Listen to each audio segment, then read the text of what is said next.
மனோஜ், இயக்குனர் இமயம் பாரதிராஜாவோட பையன் வந்து இன்றைக்கி உயிரோடு இல்லை. அவருக்கு வயசு வந்து வெறும் 48 தான். அவருக்கு எதனால் அப்படி ஆயிடுச்சு அப்படின்னு பார்த்தீங்கன்னா ஹார்ட் அட்டாக். பட் அந்த ஹார்ட் அட்டாக் வந்ததுக்கான ரீசன் என்ன அப்படின்னு பார்த்தீங்கன்னா நெப்போட்டிசத்தோட சாபம் அப்படின்னு நான் சொல்லுவேன். ஸோ அதை பற்றி பார்ப்போம். வெல்கம் டு ஆஸ்ட்ரகுலன். Thank you for all the love and support. வீடியோஸ்லாம் பிடிச்சிருந்துச்சு அப்படின்னா சப்ஸ்கிரைப் பண்ணுங்கள், ஃப்ரெண்ட்ஸ்லாம் ஷேர் பண்ணுங்கள். அண்ட் இந்த வீடியோ ஸ்பான்சர் பை armorder.com. இந்த வாட்ச், வாலெட், நிறைய கூலான ப்ராடக்ட்ஸ்லாம் இருக்குது.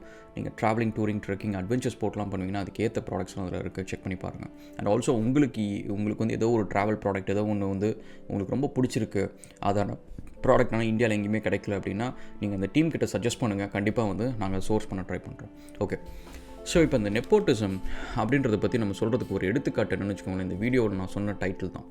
அதாவது மனோஜ் அப்படின்ற ஒரே ஒரு வார்த்தையில் சொல்லி முடிச்சுட்டு மிச்சம் ஃபுல்லாக நான் பேசினது வந்து பாரதிராஜாவை பற்றி தான்.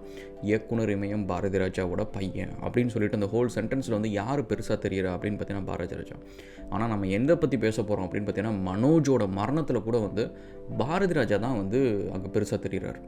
ஸோ நெப்போட்டிசத்தோட சாபம் அப்படின்றதுக்கான ஒரு எடுத்துக்காட்டு வந்து இதை நான் சொல்கிறேங்க.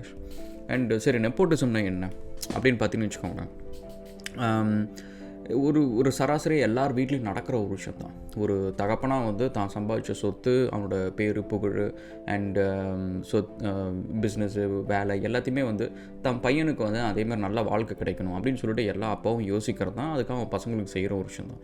எப்படி சொத்தை உங்கள் பேரில் எழுதி வைக்கிறாங்க, பிஸ்னஸ் வந்து உங்கள்கிட்ட கொடுக்குறாங்க. அதே பிஸ்னஸ் வந்து இப்போ நீங்கள் உங்கள் அப்பா வந்து ஹோட்டல் நடத்திட்டு இருக்கிறாரு அப்படின்னா அந்த ஹோட்டலில் உங்கள் அப்பா கூட ஒர்க் பண்ணுற யாராவது ஒருத்தர் வந்து ரொம்ப தகுதி இருக்கும், உழைப்பு இருக்கும், எல்லாம் இருக்கும், 25 வருஷம் கஷ்டப்பட்டு வேலை செஞ்சுட்டு இருப்பார்.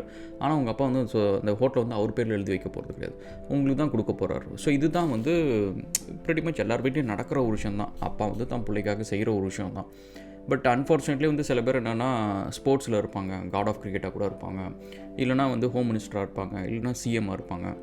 அவங்களுக்கும் அதே தந்தையோட ஒரு ரெகுலர் தந்தை தான் அவங்களும் அப்பாவாக வந்து தன் பிள்ளைக்கு என்ன பெஸ்ட்டு கிடைக்கணும் அப்படின்னு சொல்லிட்டு யோசிக்கிற அதே அப்பா தான். ஸோ அப்போ அந்த இடத்துல இருந்துட்டு அவங்க என்ன பண்ணுவாங்க, அவங்களுக்கு தெரிஞ்ச பிஸ்னஸ், அவங்களுக்கு எந்த இடத்துல பவர் அண்ட் இன்ஃப்ளூயன்ஸ் இருக்குது, எதில் வந்து அவங்க பிள்ளைக்கு வந்து பெஸ்ட்டாக கிடைக்குன்றது அவங்க ஃபீல்டில் தான் அவங்க யோசிப்பாங்க. ஸோ அப்போ அந்த இடத்துல என்ன பண்ணுவாங்க, ஹோம் மினிஸ்டராக இருக்கிறாங்க அப்படின்னா வந்து பிசிசிஐயில் வந்து புள்ளை வந்து வேர்ல்ட் கப் அடிக்காட்டியும் வந்து அந்த பிள்ளைக்கு வந்து ஒரு போஸ்ட்டை வாங்கி கொடுக்குறது, பிரசிடென்ட் போஸ்ட்டை வாங்கி கொடுக்குறது. அண்ட் காட் ஆஃப் கிரிக்கெட்டாக இருந்தால் ஐபிஎல்லில் வந்து காசு கொடுத்து பையனை வந்து விளையாட வைக்கிறது. அண்டு சிஎம்மாக இருந்தால் பிள்ளையை வந்து டெப்யூட்டி சிஎம் ஆக்குறது அப்படின்னு சொல்லிட்டு தம் பிள்ளையை வந்து அங்கே பண்ணுறது. ஸோ இதுதான் வந்து நம்ம வீட்டில் நடக்கிற நெப்போட்டிசம் வந்து விச் இஸ் பேசிக்லி எல்லார் வீட்லையும் நடக்கிற விஷயம் தான். பட் அவங்க வீட்டில் நடக்குது. அன்ஃபார்ச்சுனேட்லி அவங்க வந்து ஒரு பப்ளிக் ஸ்பியரில் வந்து அந்த இடத்த வந்து பண்ணுறதுனால நம்ம எல்லாரும் கண்டுக்கும் தெரியுது. அட் தி சேம் டைம் வந்து நம்ம எல்லாத்துக்கும் அது ஒரு கோபமும் வருது. ஏன்னா அதோட தகுதியானவங்களாக இருக்கிறாங்க, ஏன் அவங்களுக்கு கிடைக்கல அப்படின்னு சொல்லிட்டு. பட் இதில் என்ன ஒரு ப்ராப்ளம் அப்படின்னு பார்த்தீங்கன்னு வச்சுக்கோங்களேன். நெப்போட்டிசம் வந்து நம்ம இப்படி ஒரு தப்பான ஒரு நார்த்தில் பார்த்தீங்கன்னா அலியா பட்டை சொல்லுவோம், சவுத்தில் பார்த்திங்கன்னா நம்ம வந்து விஜய் வந்து அவங்க அப்பா இல்லைன்னா விஜய் வந்திருக்க முடியாது அப்படின்னு சொல்லிட்டு சொல்லுவோம். பட் இது எல்லாத்துலேயும் நம்ம ஒரு விஷயம் தெரிஞ்சிக்க வேண்டியது என்னென்னு வச்சுக்கோங்களேன். நெப்போட்டிசம் வந்து உங்களுக்கு வந்து ஒரு ஆப்பர்ச்சுனிட்டி தான் க்ரியேட் பண்ணி கொடுக்கும். அந்த ஆப்பர்ச்சுனிட்டி வேணால் உங்களுக்கு ஈஸியாக கிடைக்கலாம், அந்த அட்வான்டேஜ் வேணால் இருக்கலாம். ஆனால் அந்த ஆப்பர்ச்சுனிட்டியை தக்க வச்சுக்கிட்டு அந்த ஆப்பர்ச்சுனிட்டி மூலிமா லைஃப்பில் ஷைன் பண்ணுறது, லைஃப்பில் வளர்றது அப்படின்றது வந்து it is not that easy. அப்படி நீங்கள் கவனிச்சிங்கன்னா இயக்குனர் இமயம் அப்படின்னு சொல்லிட்டு பாரதிராஜாவுக்கு தான் பேர் இருக்க தவிர எஸ்ஏ சந்திரசேகர் அப்படின்னு சொல்லிட்டு நிறைய பேருக்கு அந்த பேர் கூட தெரியாது. ஸோ அவருக்கு என்ன அடைமொழி அப்படின்னு சொல்லிட்டு யாருக்காவது தெரியுமா கேட்டிங்கன்னா கிடையாது. அப்போ வந்து பார்த்திங்கன்னா எஸ்ஏ சந்திரசேகர் வந்து பாரதிராஜாவோட வந்து ரொம்ப சின்ன டைரக்டர். அவரோட பையன் வந்து விஜய் வந்து இன்றைக்கி வந்து டிஎம்கேக்கு அகெயின்ஸ்டாக இவ்வளோ பெரிய ஒரு லீடராக வந்துருக்கிறாரு, இவ்வளோ சம்பாதிக்கிறாரு, இவ்வளோ ஹிட்டு படம் கொடுத்துருக்கிறாரு. ஆனால் பாரதிராஜோட சொந்த பையன், இவ்வளோ பெரிய டைரக்டரோட சொந்த பையன், பட் அவரால் வந்து ஷைன் பண்ண முடியல. அப்படின்றப்ப நீங்கள் கவனிக்க வேண்டியது என்னென்னா நெப்போட்டிசம் வந்து உங்களுக்கு ஆப்பர்ச்சுனிட்டி கொடுக்கும். ஆப்பர்ச்சுனிட்டி கிடைக்கிறது ஈஸியாக இருக்கும், அது மட்டும்தான். பட் அதுக்கப்புறம் வந்து life is too hard cash, life is very different. So இப்போ அதுக்குள்ளார நம்ம போகிறதுக்கு முன்னாடி நெப்போட்டிசம் வந்து ரொம்ப தப்பான ஒரு விஷயமா, நெப்போட்டிசம் வந்து ரொம்ப கெடுதலான ஒரு விஷயமா அப்படின்றதுக்கு ஒரு விஷயம் உங்களுக்கு நான் ஒரு எக்ஸாம்பிளாக சொல்லணும்னு நினைக்கிறேன். ஸோ இந்த உலகம் முழுக்க, இன்றைக்கி இல்லை உலகம் முழுக்க வந்து நீங்கள் பேர் சொல்கிற எல்லா ராஜ்யமும், அதாவது ஒவ்வொரு ஊரில் நீங்கள் போய்ட்டு அந்த ஊர் மக்களில் வந்து உங்கள் ஊரை பற்றி ஒரு பெருமையான ஒரு விஷயம் சொல்லுங்கள், உங்கள் மொழியை பற்றி ஒரு பெருமையான ஒரு விஷயம் சொல்லுங்கள் அப்படின்னு வச்சுக்கோங்களேன். அவங்க அந்த கதையில் வந்து யார் பெருசாக வந்து ஹீரோவை நிற்பா அப்படின்னு பார்த்தீங்கன்னா அந்த ஊரில் ஆண்ட ஏதோ ஒரு ராஜாவாக தான் இருப்பாங்க. அந்த ராஜா வந்து ஏதோ ஒரு ராஜா சும்மா ஒரே ஒரு 40 வருஷம் ஆண்டுட்டு போயிட்டார் அப்படின்றதுக்காகலாம் ஊர் மக்கள் சொல்லிட்டு இருக்க மாட்டாங்க. அது ஒரு கிங்டமாக இருக்கும், அது ஒரு டைனஸ்டியாக இருக்கும், அது ஒரு எம்பையராக இருக்கும். அது வந்து 1-2 வருஷம் இல்லை, அது வந்து பல நூற்றாண்டுகளை வாழ்ந்துட்டுருக்கும். அப்படி வாழ்ந்தால் மட்டும்தான் வந்து அதுக்கான பேர் நிலச்சி நிற்கும். இப்போ அந்த ஒரு விஷயத்தை நம்ம எடுத்துகிட்டோம்னு வச்சுக்கோங்களேன். இப்போ தமிழ்நாட்டில் வந்து நம்ம யாரை சொல்லுவோம் அப்படின்னு பார்த்தீங்கன்னா, சோழர்களை சொல்லுவோம், பாண்டியர்களை சொல்லுவோம். மெயினாக சோழர்கள் தான். ஏன் பாண்டியர்களோட ஏன் சோழர்கள் அவ்வளோ பெருசு இருந்தாங்கன்னா, அவங்க அவ்வளோ இது பண்ணியிருந்தாங்க, அவ்வளோ பெரிய கிங்டம் வந்து ரூல் பண்ணாங்க, அவ்வளோ பவர் இருந்துச்சு, நிறைய விஷயத்தை சாதிச்சாங்க, பெரிய பெரிய கோயில் கட்டினாங்க அப்படின்ற விஷயம் தான். பாண்டியர்களும் பண்ணாங்க, பட் சோழர்களுக்கு ஏன் அவ்வளோ பெருமை அப்படின்னு பார்த்தீங்கன்னா, நெப்போட்டிசம் டன் ரைட் அப்படின்ற ஒரு விஷயம் தான். ஏன்னா நீங்கள் பார்த்தீங்கன்னா, உத்தம சோழருக்கு அப்புறம் வந்து ஐ திங்க் ராஜராஜ சோழன், ராஜராஜதுக்கு அப்புறம் ராஜேந்திர சோழன் அப்படின்னு சொல்லிட்டு அந்த வம்சாவளியாக வரதில் வந்து இவங்க வந்து ஒவ்வொருத்தரும் வந்து ஆட்சிக்கு வரப்போ அந்த ஆட்சியில் அவங்க தான் இருக்கிறதுலே புத்திசாலியா, அவங்க தான் பலசாலியா, அவங்க தான் இருக்கிறதுல பயங்கரமாக முயற்சி பண்ணுறாங்களா அப்படின்னு கேட்டிங்கன்னா கிடையாது. இப்போ நம்ம ஊர்லேயும் எடுத்துக்கிட்டிங்கன்னா, நீங்கள் எந்த ஸ்போர்ட்டு எந்த எது வேணாலும் எடுத்துக்கோங்க, அவங்கள விட பெட்டராக வந்து 1,00,000 பேரை நம்ம கண்டுபிடிக்க முடியும் ஈஸியாக. நீங்கள் கிரிக்கெட்னு எடுத்துக்கிட்டிங்கன்னா நான் ஈஸியாக சொல்லுவேன், சச்சினை விட வந்து 1,00,000 பேர் வந்து 1,00,000 கோடிக்கணக்கான பேர் வந்து பெட்டராக கூட இருப்பாங்க. ஏன்னா 100 கோடி 150 கோடி பேர் பாப்புலேஷன் கைஸ். அது எல்லாத்துக்குமே வந்து கிரிக்கெட் வந்து உயிர்.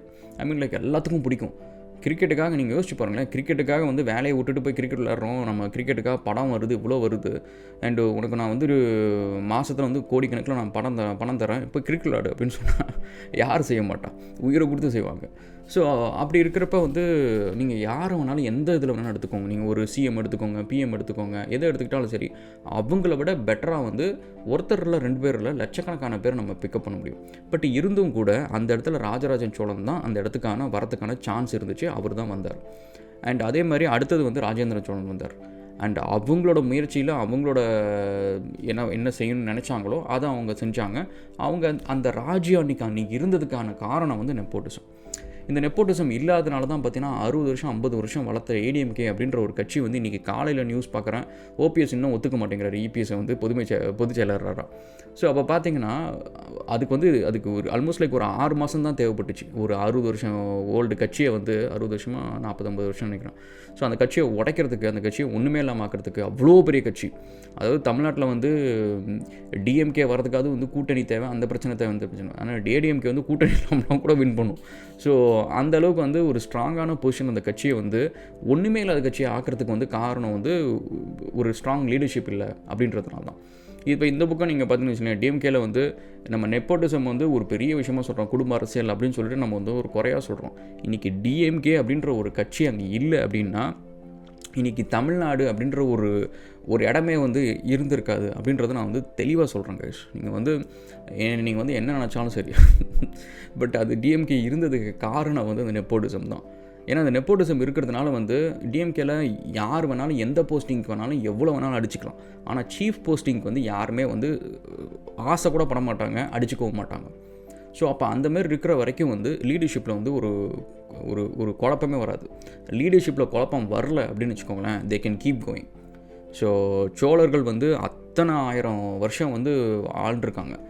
கடைசியாக 13ஆம் நூற்றாண்டில் வந்து அவங்க ஏன் காணாமல் போனாங்க, எதனால் வந்து அந்த இது போச்சு அப்படின்னு பார்த்திங்கன்னா, நெப்போட்டிசம் வந்து அந்த 13ஆம் நூற்றாண்டில் ஆண்ட ராஜாவுக்கு வந்து ஒரு சான்ஸ் கொடுத்துச்சு. அந்த சான்ஸ் அவரால் வந்து சரியாக யூஸ் பண்ணிக்க முடியல. ஸோ இப்போ வந்து உதயநிதிக்கு வந்து ஸ்டாலின் சான்ஸ் கொடுக்கலாம், கலைஞர் வந்து ஸ்டாலினுக்கு சான்ஸ் கொடுக்கலாம். அந்த சான்ஸ் அவர் சரியாக யூஸ் பண்ணிக்க முடியல அப்படின்னா ஏடிஎம்கே நடந்த நிலைமை தான் நடக்கும். ஸோ அதனால் நெப்போட்டிசம் வந்து இஸ் இட் ஆல் பேட் அப்படின்னு கேட்டிங்கன்னா, ஐ மீன் லைக் டெக்னிக்கலி வந்து என்னை பொறுத்த வரைக்கும் உழைப்பு திறமை இருக்கிறவங்களுக்கு வந்து சான்ஸ் கிடைக்கணும் அப்படின்ற ஒரு விஷயம் தான். பட் அன்ஃபார்ச்சுனேட்லி வந்து இந்த வேர்ல்டு வந்து doesn't work in that way. So அதான். ஸோ எனிவே கேஸ், ஸோ அது ஒன்று. ஸோ இப்போ இந்த நெப்போட்டிசம்னால வந்து என்ன சாபம் அப்படின்னு கேட்டிங்கன்னு வச்சுக்கோங்களேன், இதில் ஒரு பிக்கஸ்ட்டு ப்ராப்ளம் என்னென்னு வச்சுக்கோங்களேன். இப்போ உங்கள் அப்பா வந்து ஒரு ஃபீல்டில் வந்து ரொம்ப பெரிய ஆளாக இருக்கிறார் அப்படின்னா, இப்போ விஜய் சேதுபதி எடுத்துகிட்டோன்னு வச்சுக்கோங்களேன், அவர் பையன் வந்து ஒன்றுமே சொல்ல, அப்பா வேறு நான் வேறு, அவ்வளோதான். இந்த ஒரே ஒரு விஷயத்துக்கு அவரை வந்து எவ்வளோ பேர் அவரை வச்சு செஞ்சுருப்பாங்க. இதுவே வந்து விஜய் சேதுபதிய பையன் இல்லை, விஜய் சேதுபதியே சொல்லியிருக்கிறாருன்னு வச்சுக்கோங்க, அவர் சொல்கிறாரு நான் வேறு அப்பா வேறங்க அப்படின்னு சொல்கிறாருன்னு வச்சுக்கோங்களேன், அது வந்து அவ்வளோ பெரிய ஒரு விஷயமாகவே ஆயிருக்காது. ஸோ இன்றைக்கி அது வந்து இவ்வளோ பெரிய விஷயமாச்சு அப்படின்னு வச்சுக்கோங்களேன். ஒரு பக்கம் வந்து நம்ம எல்லாத்துக்குமே வந்து ஒரு பொறாமை இருக்கிறது உண்மை தான், அதை ஒத்துக்கணும். ஏன்னா நம்ம எப்போவுமே ஃப்ரெண்ட்ஸ் கூட நம்ம பேசுகிறப்ப யோசிப்போம், நம்ம ஒரு வேளை சச்சினா பிறந்து தான் ஜாலியாக டெய்லியும் கிரிக்கெட் மட்டும் விளாண்டுருக்கலாம், ஸ்கூலுக்கே போக தேவையில்ல, எவ்வளோ பணம் இருந்துருக்கணும்ல அப்படின்னு சொல்லிட்டு யோசிக்கிறதா, அம்பானி புள்ளியாக இருந்தால் இருக்கணும்ல, பில்கேட்ஸ் பையனாக இருந்தால் நல்லா இருக்கும்ல அப்படின்னு சொல்லிட்டு மிடில் கிளாஸில் முக்கால்வாசி 99% ஆஃப் பாப்புலேஷன் வந்து நம்ம சொல்லலாம் நான் அப்பர் மிடில் கிளாஸு, நான் லோவர் கிளாஸு, மிடில் கிளாஸு அப்படின்னு சொல்லிட்டு. கைஸ் 2 கிளாஸ் தான், ஒன்று ரிச்சு ஒன்று புவர். ஸோ இதுக்கு நடுவில் இந்த மிடில் கிளாஸ் எல்லாமே வந்து புவர் தான். நீங்கள் அதுக்குள்ளார வந்து அந்த ஈகோ பூஸ்ட்டுக்காக வந்து இந்த எல்லாம் அந்த மாதிரி நேம் பண்ணுறாங்க. பட் நம்ம என்ன பண்ணுவோம் அப்படின்னு பார்த்தீங்கன்னா, ஒரு அந்த அந்த இடத்துல வந்து நம்மளோட கோவம்லாம் வெளியில் வரும். கோவன்றதை விட வந்து வன்மம் வெளியில் வரும். ஸோ ஏன்னா அவனுக்கு வந்து நம்மளுக்கு கிடைக்காத அந்த சான்ஸ் வந்து அவங்களுக்கு கிடச்சிருச்சு, அவனுக்கு ஈஸியாக கிடச்சிருச்சு அப்படின்னு சொல்லிட்டு அந்த வன்மத்தை வந்து நம்ம அப்போ அந்த கருத்தில் கக்குவோம். ஸோ நெப்போட்டிசமில் வந்து பார்த்திங்கன்னா அந்த தப்புன்னு ஒன்று பண்ணால் மக்கள் வந்து விட மாட்டாங்க. ஸோ இப்போ உதயநிதி பண்ணாலும் சரி, இப்போ ஜெய்ஷா பண்ணாலும் சரி, யார் அலியா பட் பண்ணாலும் சரி, விஜய் பண்ணாலும் சரி, அவங்க வந்து இந்தமாரி அவங்க தகுதி திறமைக்கு வந்து ஏதோ அவங்களுக்கும் ஒரு ஈகோ இருக்கும், ஏதோ ஒரு நேரத்தில் ஏதோ ஒன்று பேசுகிறது அப்படின்னு வச்சுக்கோங்களேன், மற்றவங்களோட மன்னிச்சிருவாங்க, அவங்களாம் மன்னிக்க மாட்டாங்க மக்கள். ஸோ நெப்போட்டிசத்தோட ஒரு சாபம் அது ஒன்று. நெக்ஸ்ட் என்னென்னு வச்சுக்கோங்களேன், நீங்கள் எவ்வளோ அச்சீவ் பண்ணாலும் சரி, உங்களை வந்து இந்த அங்கீகாரம், இந்த ரெக்கக்னிஷனு, அந்த மரியாதை அது கிடைக்கிறது வந்து அவ்வளோ ஈஸியாக கிடையாது கைஸ். நம்ம வெளியில் வந்து சொல்லலாம், சச்சினோட பயணம் தான் சூப்பராக இருக்குமே அப்படின்னு சொல்லிட்டு சொல்லிடலாம். ஆனால் சச்சினோட ஃபீல்டுலே இருந்துட்டு சச்சின் ரமேஷ் டெண்டுல்கர் வந்து அந்த ஃபீல்டில் சச்சின் அளவுக்கு இல்லைனாலும் எனக்குன்னு ஒரு மரியாதை கொடுங்க அப்படின்னு சொல்லி கேட்டால் அது கிடைக்கவே கிடைக்காது. அதுக்கு வந்து சச்சின் டெண்டுல்கரோட பையன் வந்து வேறு ஏதோ ஒரு ஃபீல்டில் போயிட்டு ஏதோ ஒன்று பண்ணியிருந்தான்னு வச்சுக்கோங்களேன், அதுக்கான ஒரு மரியாதை இருக்கும். இப்போ வந்து மாதனோட பையன் வந்து போய் ஸ்விம்மிங் பண்ணிட்டு வர்றாரு, அதில் ஒரு அவார்டு வாங்கிட்டு வர்றாரு. ஸோ அதுக்கு வந்து ஒரு மரியாதை இருக்குது. அதேமாரி வந்து நம்ம டைமண்ட் பாபுவா, ஸோ அவர் பேர் மறந்துச்சு, அவரோட பையன் வந்து ஏதோ சம்திங் பெருசாக அச்சீவ் பண்ணுறது. சின்னிதயத்தோட பையன் வந்து கலெக்டர் ஆனார். அண்ட் அதுக்கப்புறம் தலைவாசல் விஜய் அவங்களோட பையனோ பொண்ணோ வந்து ஒரு பெரிய சாம்பியன் ஆகிட்டு வந்தாங்க. ஸோ இப்போ நீங்கள் பார்த்தீங்கன்னா அவங்க எல்லாம் அவங்க அப்பாவோட ஃபீல்டை விட்டுட்டு இன்னொரு ஃபீல்டில் போயிட்டு அவங்க ஏதோ ஒரு விஷயத்த சாதிச்சுட்டு வராங்க. அவங்களுக்கு வந்து இந்த பேரும் புகழும் வந்து கிடைக்குது. ஏன்னா அவங்க அப்பாவோட அதே ஃபீல்டில் வந்து, ஏன்னா அவங்க ஃபீல்டில் அதே இருந்தால் வச்சுக்கோங்களேன், அவங்க யார் கூட கம்பீட் பண்ணுவாங்கன்னா அவங்க அப்பாவோட இமேஜ் கூட கம்பீட் பண்ணுவாங்க.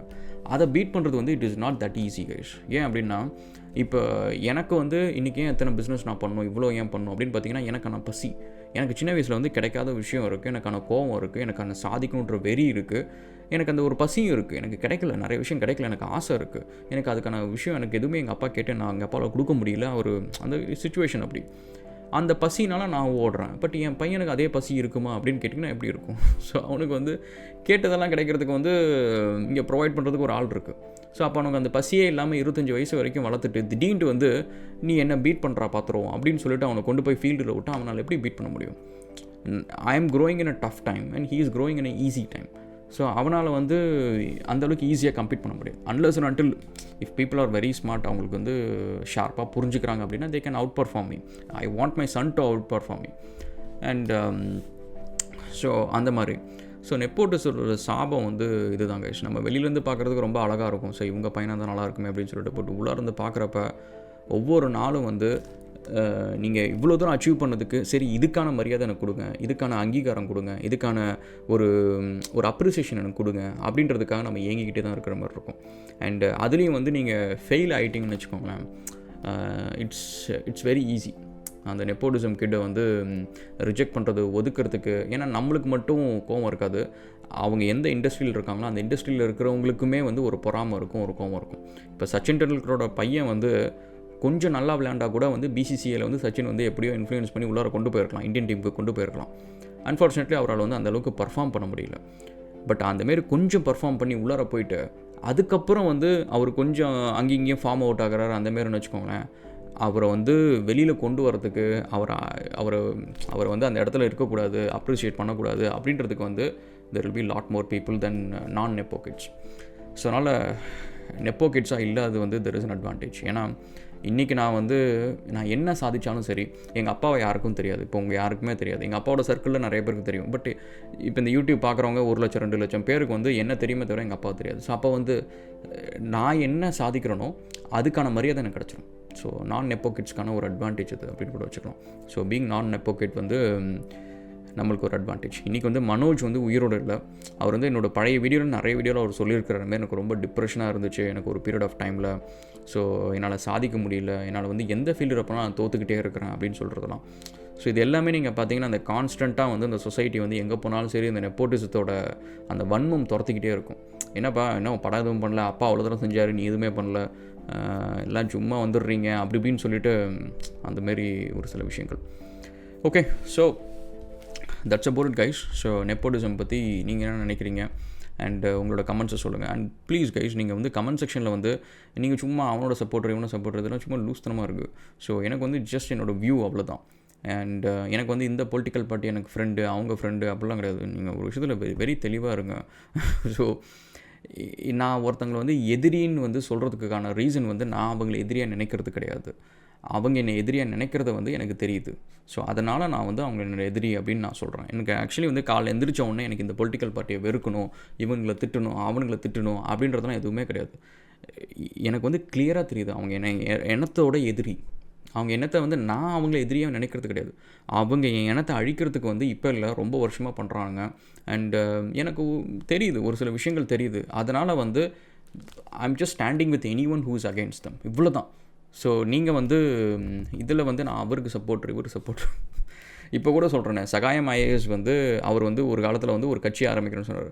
நான் அந்த கட்சியில் போயிட்டு நின்று அந்த ஃபோட்டோலாம் கூட நான் போடுறேன். அந்த கட்சியில் போய் நின்றுட்டு அதுக்கு வந்து இளைஞர்கள்லாம் வரணும் அப்படின்னு சொல்லிட்டு நான் போய் மேடையில் நின்று பேசிவிட்டு அதுக்கப்புறம் அது வந்து பெருசாக மெட்டீரியலைஸ் ஆகலை.